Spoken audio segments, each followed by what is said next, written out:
नमस्कार, स्वागत है आपका हमारे एफबी पेज पर। हम शुरुआत करेंगे चुनावी एक्सप्रेस यानी कि नीतीश सरकार की तमाम ये जो वादे हैं, लंबे लंबे वादों की फेहरिस्त लिस्ट है।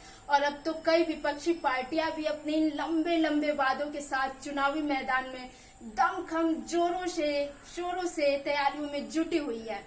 तो हम बात करेंगे बिहार की। आखिर सरकार किन किन वादों पे विफल रही है और किन किन वादों पे सफल रही है। शुरुआत करते हैं कुछ आंकड़ों के साथ। सबसे पहले बात करेंगे हम रोजगार की, पर कैपिटा इनकम की। आंकड़े बताते हैं कि जो बिहार की जीडीपी है वो देश के सबसे निम्नतम स्तर पे है। पर कैपिटा इनकम यानी कि प्रति व्यक्ति आय, जिससे देश में नागरिकों की आय की तुलना होती है कि हमारे देश में या हमारे राज्य में नागरिकों की आय क्या है, वो कितने हद तक अपनी इन आय से जरूरतें पूरी कर पा रहे हैं। तो 2011-12 के अनुसार सर्वे बताते हैं कि दूसरे राज्यों की जो पर कैपिटा इनकम थी वो 5.61% थी और बिहार की मात्र 4% रह गई है, जो कि सबसे निम्नतम स्तर पे ये भी है।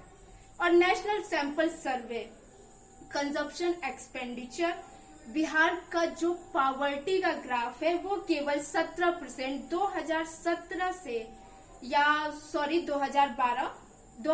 से 2017 के बीच के ये आंकड़े हैं।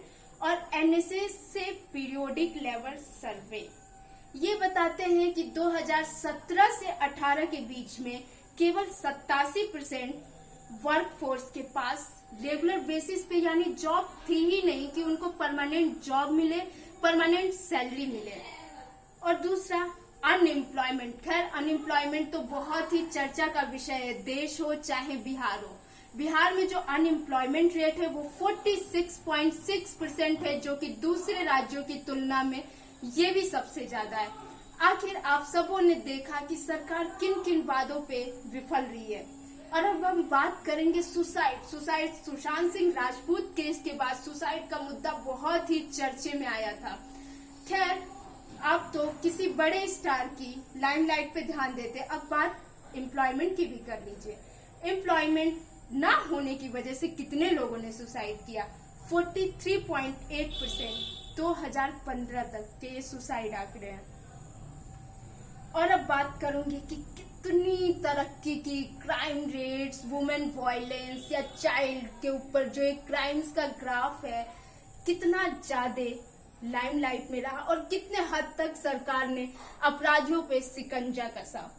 बिहार का जो क्राइम ग्राफ है 2010 से 2020 तक दुगना हुआ है, जो कि देश के अन्य राज्यों की तुलना में ये भी ज्यादा है। और वुमेन और चिल्ड्रन पे जो हिंसा हुई है यानी कि महिलाएं और बच्चों पे 26%। ठीक, चाइल्ड मैरिज तो आप सभी ने सुना होगा कि गवर्नमेंट ने बहुत पहले इसके लिए कई प्लान ला दिए थे, कई इनिशिएटिव्स लाए थे चाइल्ड मैरिजेस को रोकने के लिए। लेकिन क्या बिहार में ये वाकई अभी तक सफल हुआ है? नहीं, बिहार में ये भी हाईएस्ट पे है। एक बार फिर हमारी सरकार फेल हुई।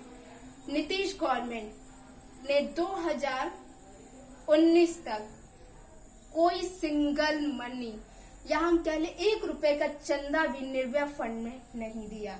और फिर मनरेगा की जो स्कीम है, दूर नहीं जाइएगा, मनरेगा की स्कीम पे गवर्नमेंट ने वादा किया कि हमने वादा क्या या ये कह लो घोषणा या जो डाटाज आंकड़े हमें दिखाए उनमें बताया कि हमने 2.5 लाख कार्ड इशू करवाए।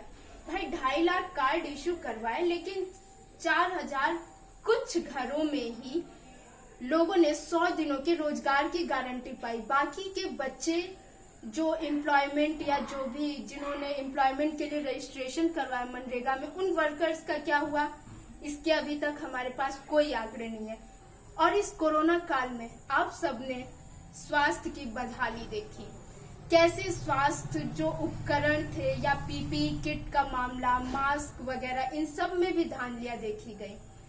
फिर बात करेंगे नियोजित शिक्षकों की भर्ती की। कई ऐसी बिहार में भर्तियां हैं जो तय समय पे होती नहीं है, बिहार के जो तमाम अलग अलग राज्यों या फिर बिहार के अलग अलग जो डिस्ट्रिक्ट से जो बच्चे आते हैं वो तमाम इन भर्तियों में गड़बड़ियों का शिकार होते हैं। और ये वही बच्चे हैं जो तमाम सामाजिक तानों बानों को झेलते हुए कितनी विकट परिस्थितियों में तैयारी करते हैं, हॉस्टल में रहते हैं, इधर उधर, उनके पेरेंट्स मुश्किल से उनके पढ़ने का खर्च उठा पाते हैं। और इस तरह की भर्तियां कैंसिल होना, फॉर्म की इतनी फीस लेना, ये कहाँ से वाजिब है, यह आज तक समझ नहीं आया।